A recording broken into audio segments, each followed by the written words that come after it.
तुमने अपनी निशानियां खुद खो दी। नींद तो नहीं आ रही है ना? हाँ, अब जरा सुनते रहे।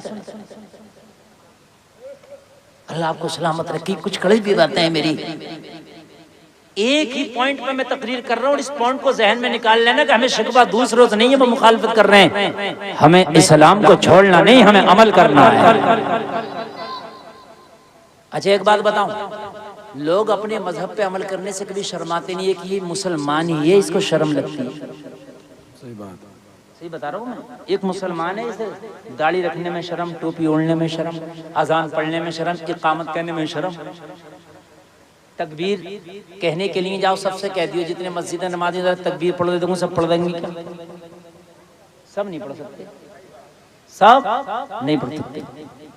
या जब तुम मुसलमान हो तो पढ़ना चाहिए ना, याद कर लो इतनी तो पढ़ो। मुखालफत तो ज़माने में होती रही, इतनी मुखालफत हुई, इतनी मुखालफत हुई। सुनो, ईमान ताज़ा हो जाएगा। जब मेरी नबी दुनिया में तशरीफ़ लाए ना, तो हज़रत बिलाल ने, हज़रत खदीजा ने, हज़रत अबू बकर ने, हज़रत अली ने, हज़रत ज़ैद बिन हारिसा ने, इन लोगों ने, चंद लोगों ने कलमा पढ़ा। थोड़े से लोग थे, मक्का के लोग इन्हें रोज़ मारते थे, इतना मारते, इतना मारते। हज़रत अबू बकर को एक दिन इतना मारा, इतना मारा, चेहरा आपका सूज आया, पहचान ही नहीं होती थी अबू बकर है कोई और है, इतना मारते थे। हज़रत बिलाल को ना पता क्या करते, सीने पे भारी पत्थर रख देते बिलाल के, और पत्थर रख के उमैया ऊपर से कोड़ा मारता, और तपती हुई अरब की बड़ी तेज धूप होती है, उस धूप में घंटों घंटों बिलाल को ऐसे पड़ा रहने दिया जाता। बिलाल कलमा पढ़ना छोड़, मुखालफत हो रही थी लेकिन बिलाल ने रास्ता नहीं छोड़ा। एक दिन तो इतना मारा, इतना मारा, काली चमड़ी थी ना बिलाल की, अंदर से सफेद चर्बी नजर आने लगी, सफेद चर्बी। कितना मारा होगा? काली टोपी वालों कहीं भी बैठ दो, लेकिन जुमलों को सुन लो, खुदा की कसम दिल की दुनिया बदल जाएगी। इतना मारा ना, काली चमड़ी की जगह सफेद चर्बी नजर आने लगी।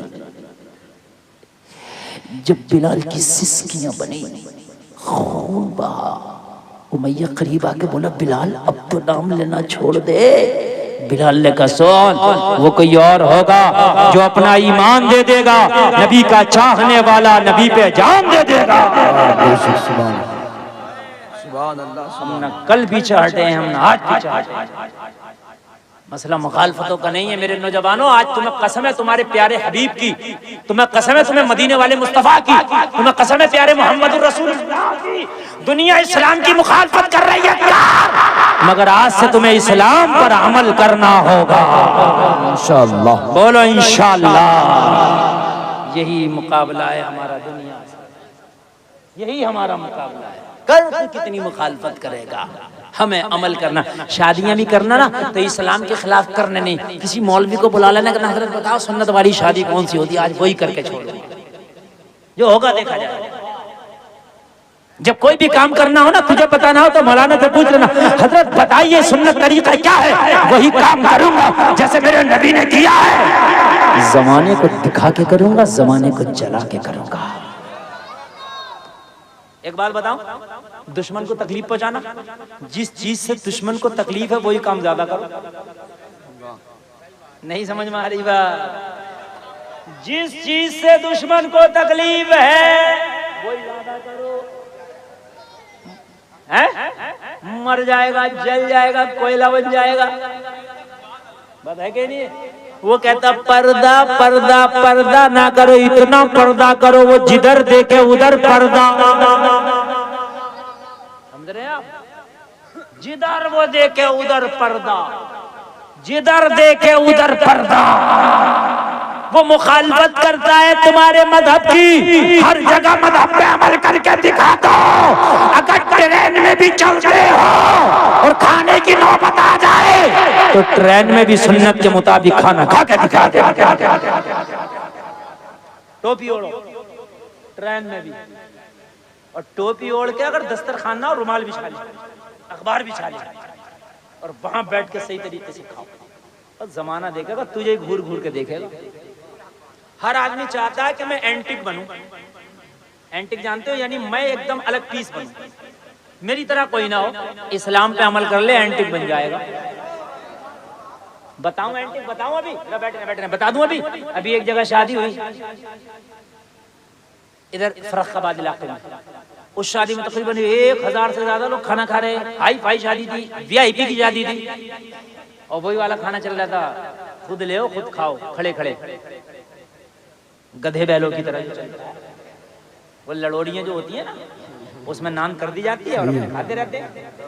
वो लड़ोड़ियाँ रखी है, नांदे रखी है। अब उनकी नांदे जो होती हैं पत्थर की, मिट्टी की होती है, तुम्हारी स्टील की है नांदे।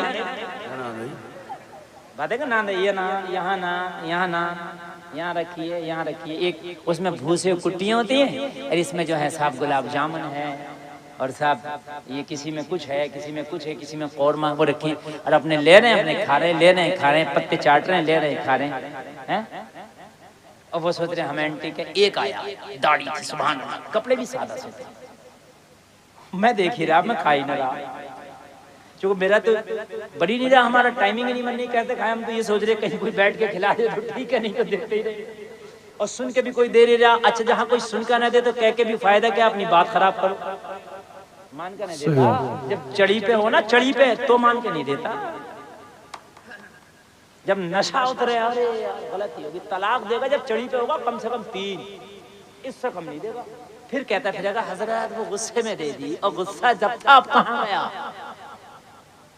अब तो हो गई, चढ़ी पे नहीं सुनता।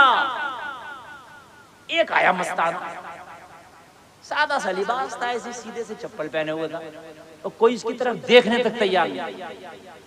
दाढ़ी वाला, सब सादा से कपड़े, सादे टोपी। उसने एक प्लेट में खाना लिया, और लेने के बाद एक कोने में जो रुमाल था उसे बिछा लिया, और उस पर खाना रख कर खा रहा। सारे लोग उसी को देख रहे। मैंने कहा या अल्लाह, ये बना एंटी, सुभान अल्लाह, ये बना एंटी। उन हजारों को कोई नहीं दे रहा जो 15-15 हजार के कोट पहन के आए, 1-1 लाख के मोबाइल चला रहे, उन्हें कोई नहीं देख रहा था। इस सादा से लिबास वाले को सारे लोग देख रहे थे। सब कह रहे थे दीवाना है क्या? अरे मैंने कहा हाँ दीवाना है, ये मोहम्मद का दीवाना है। भाई बाबा, नारे तकबीर, नारे रिसालत, मसलके आला हजरत, तालीमाते आला हजरत। ये ऐसा दीवाना है कि ये दीवानगी से दुनिया तो दुनिया, आखिरत में भी बचा ले जाएगी। हाय हाय, ये दीवानगी से क़यामत में भी बचा ले जाएगी। अगर क़यामत में कह दिया है रसूलुल्लाह हाँ मैं आपका दीवाना था, मैं दुनिया को नहीं देखता था, मैं आपकी सुन्नतों को देखता था। है कि नहीं है? कितना अच्छा होगा हमारे यहाँ। लेकिन शादियां होती हैं एक से एक, आज से एक आगे होता है, और हमारी माँ बहनें सबसे आगे। हंसने की नहीं, सही बात बता रहा हूँ।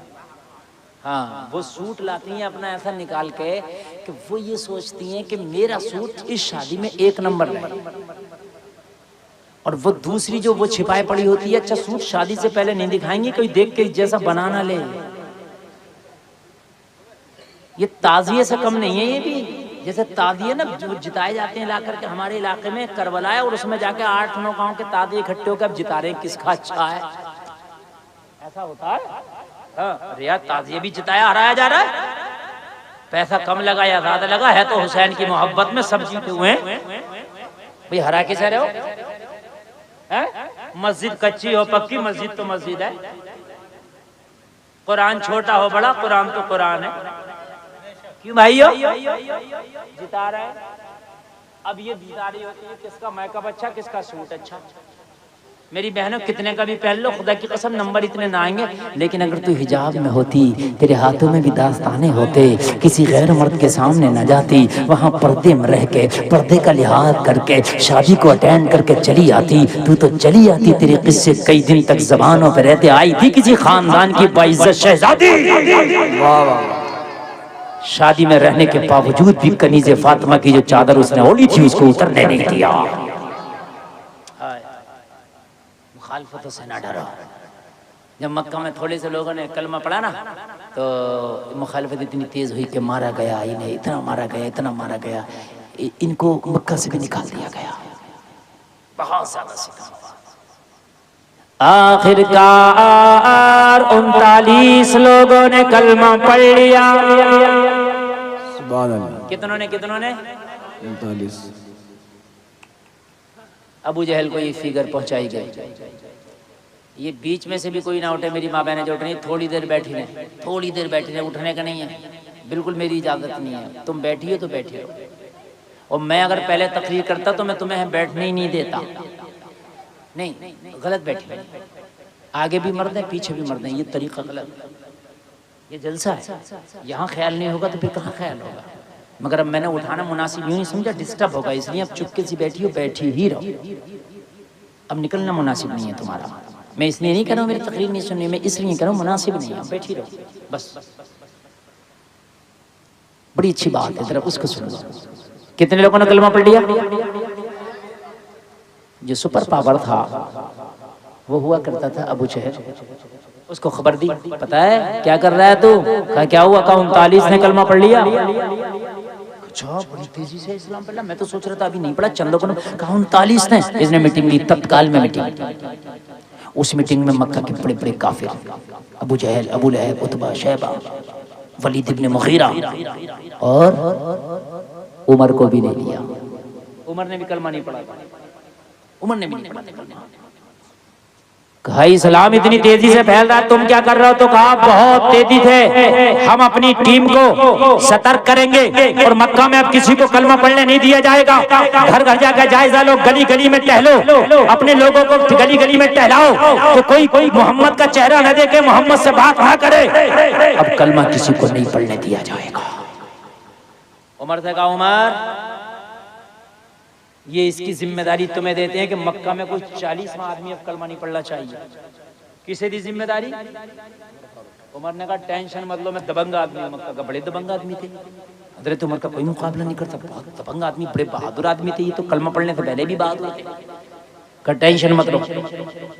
उमर के हाथ में कमान दे दी, लेकिन खुदा की कसम मुखालफत से क्या होता है? रास्ता तुम मत छोड़ो, मदद तो अल्लाह करता है। उमर बैठा था सोच के 40वें को कलमा नहीं पढ़ने दूंगा, और अल्लाह की रहमत फैसला कर चुकी थी मक्का में 40वां तो कलमा पढ़ेगा, मगर ऐसा पढ़ेगा जो बड़ी धूमधाम से पढ़ेगा। सुभान अल्लाह, सुभान अल्लाह। ये बैठे थे फैसला करके कि 40वें को नहीं पढ़ने देंगे, और अल्लाह की रहमत फैसला कर बैठी थी कि हम इतने धूमधाम से 40वें को कलमा पढ़वाएंगे कि इतना धूमधाम से आज तक किसी ने कलमा हाय हाय। लेकिन हटो मत अपने रास्ते से। ये 39 थे अपनी जगह डटे हुए। अल्लाह का अल्लाह तुम मदद फरमा, रब की रहमत न कर, तुम टेंशन मत लो, मदद मेरी है, तुम अपनी जगह डटे रहो। उमर ने बड़ी तेज फील्डिंग लगा दी, कहीं से भी सुबुगाहट आए कलमे की तो फौरन वहां पर अटैक किया जाता। उमर ने रातों को सोना छोड़ दिया, कलमा न पढ़ ले, कलमा न पढ़ ले, कलमा न पढ़ ले। रातों दिन मक्का की गलियों में, रातों दिन मक्का की गलियों में पहरेदारी पहरेदारी पहरेदारी, इसलिए कि उमर की जिम्मेदारी जिम्मेदारी जिम्मेदारी। कलमा न पढ़ ले, कलमा न पढ़ ले, कलमा न पढ़ ले। एक दिन उमर मक्का की गली में बड़ी तेजी से सटपटाए हुए घूम रहे। उसने कहा उमर क्यों घूम रहा? तुझे पता नहीं है मीटिंग हो गई है, ये सारी जिम्मेदारी का बोझ मेरे कांधों पर डाल दिया गया, कोई कलमा न पढ़ ले, कलमा न पढ़ ले। कहा उमर अरे किसे रोक रहा तू कलमा पढ़ने से? कहा मक्का के लोगों को, कहा मक्का के लोगों को बाद में रोकना, पहले अपने घर वालों को तो रोक ले। कहा क्या हुआ? कहा तेरे बहनोई ने कलमा पढ़ लिया। जरा जोर से बोलो। सईद इब्न ज़ैद अशराए मुबश्शरा में है, ये अशराए मुबश्शरा में है ये सईद इब्न ज़ैद का इन्होंने कलमा पढ़ लिया। मैंने कहा मेरे सगे बहनोई ने कहा हाँ तेरे सगे बहनोई ने रोक, हमें बाद में रोकना। उमर जाने लगे तो कहा रुक जा, पहले पूरी बात तो सुन ले। बहनोई तो बहनोई, तेरी बहन ने भी कलमा पढ़ लिया। हाय हाय हाय। अल्लाह ने इस्लाम में वो लचक दी है, इसे जितना दबाने की कोशिश करोगे ये इतना ही होगा। उमर जलाल में, अब भाई मैं मक्का वालों को मैं क्या जवाब दूंगा? मेरी कांधों पर जिम्मेदारी थी, मुझसे पूछ रही है कि तुझसे उमर अपना घर नहीं रुका तो मैं क्या जवाब दूंगा? हजरत उमर दौड़े दौड़े सटपटाए हुए अपनी बहन के घर पहुंचे। हाय कुर्बान जाओ, कुर्बान जाओ, ऐसी बहन पर कुर्बान जाओ। आज की भी बहनें हैं, लेकिन कल उमर की भी बहन थी कि उमर को बहन की वजह से अल्लाह की कसम दुनिया बदल गई उमर की। जैसे ही घर में हजरत उमर दाखिल हुए, हजरत उमर ने कदम रखा, क्या देखा कि बहन कुरान की तिलावत कर रही है। जोर से बोल दो सुभान अल्लाह। अल्हम्दुलिल्लाहि रब्बिल आलमीन अर्रहमानिर रहीम मालिकि यौमिद्दीन। उमर के कान ने सुना, बहन ने देखा उमर आ गया, बहन ने छिपा दिया। वो नुस्खा इस तरह का कुरान नहीं था जैसे आज होता, पहले टुकड़ों में होता था, कहीं चमड़े पे लिखा हुआ, कहीं हड्डी पे लिखा हुआ, कहीं पत्थर पे लिखा हुआ, ये एक जगह बाद में जमा हुआ। तो जो तख्तियां थी ना कुरान की, वो बहन ने छिपा दी। उमर ने कहा छिपाया क्या है? कहा उमर तेरे काम की चीज़ ना थी। कहा बहन बताना पड़ेगा, मैंने कुछ सुना है। कहा जो तूने सुना है वो सही सुना है। तो उमर कहने लगा वो कुरान मुझे दे। बहन ने मना किया। उमर ने इतना मारा, इतना मारा, इतना मारा, बहन की पूरी जिस्म से खून निकलने लगा। जब मारते मारते उमर थक गया तो बहन कहने लगी अगर मेरी बोटियां भी कर देगा ना तो खून के हर कतरे से आवाज आएगी ला इलाहा इल्लल्लाह मुहम्मदुर रसूल। सुभान अल्लाह सुभान। उमर ने कहा बहन ये कौन सा नशा है जो उतरता नहीं? कहा उमर इस नशे का मजा तुझे नहीं है, जो इसको जानते हैं उस नशे का मजा वो जानते हैं। कहने लगा बहन मैं वादा करता हूँ वो तख्ती मुझे दिखा वो है क्या? मुझे दिखा वो है क्या? कहा उमर तेरे काम की नहीं है इसलिए कि तूने भी कलमा पढ़ा नहीं है। उमर कहने लगा बहन तू एक बार अब मुझे दे दे, आज से पहले तू मेरी आंखों में आंखें डाल के बोलती नहीं थी, मेरे सामने लब कुशाई नहीं करती थी, और आज है कि तू खामोश होने तैयार नहीं है। वो कौन सी पावर है जो तेरे पीछे खड़ी है? वो कौन सी ताकत है? वो कौन सी जरूरत है जो तुझे मिल गई है? उमर के सामने तू आज तक बोली नहीं थी, लेकिन वो कौन सी पावर है कि आज उमर के सामने बोलने पर तुझे मजबूर कर रही है? कहने लगी बहन ने कहा मेरे भाई उसी का नाम तो कुरान है। जैसे ही उमर कहता है कि मुझे वो कुरान मेरी बहन लेकर के आई, और हजरत उमर कहते हैं मेरे हाथ में वो तख्तियां दी, और जैसे ही मैंने हाथ में लेके और जब मैंने कुरान की तिलावत की तो उमर कहते हैं मेरा बदन कांपने लगा कुरान पढ़ करके, और मेरे हाथों से वो कुरान की तख्तियां गिर गई। चूंकि कुरान अल्लाह का कलाम है, दिलों पे असर करता है, दिलों पे असर करता है। तुम कभी कुरान को पढ़ा तो करो मुसलमानों, तुम तो पढ़ते ही नहीं। तुम्हारे घरों में तो कुरान रखे रखे लोगों उस पर गर्दो गुबार आ गया, पढ़ते ही नहीं। कुरान को पढ़ा करो, कुरान दिलों को मुसख्खर करता है। कुरान पढ़ा करो, कुरान दिलों को मोम बनाता है। कुरान पढ़ा करो, कुरान दिलों की घबराहट को दूर कर देता है। कुरान पढ़ा करो, कुरान घर की मुफलिसी को दूर कर देता है। कुरान पढ़ा करो, समस्याओं का समाधान बन जाता है। कुरान पढ़ा करो, परेशानियों का हल बन जाता है। और कहते मैंने फिर से वो उठाई तख्तियां, मैंने फिर पढ़ा, मैंने जब फिर पढ़ा ना कुरान की आयत को तो फिर मैं कांपने लगा।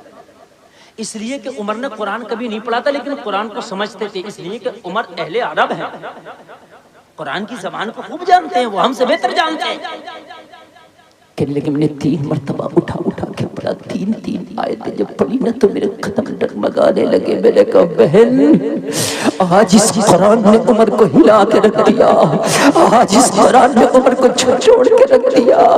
बहन इस कुरान को संभाल, अब ये बता कि कुरान वाला नबी कहाँ मिलेगा? बहन ने कहा उमर नियत बता, नियत कैसी है? तब पता बताऊंगी। कहा नियत में आज खोट नहीं है, आज नियत में इखलास है। अब नबी की बारगाह में जाने दे, अब तेरे नबी की बारगाह में जाके उमर कलमा पढ़ेगा। खोट नहीं है, अब खुलूस है। जब बहन ने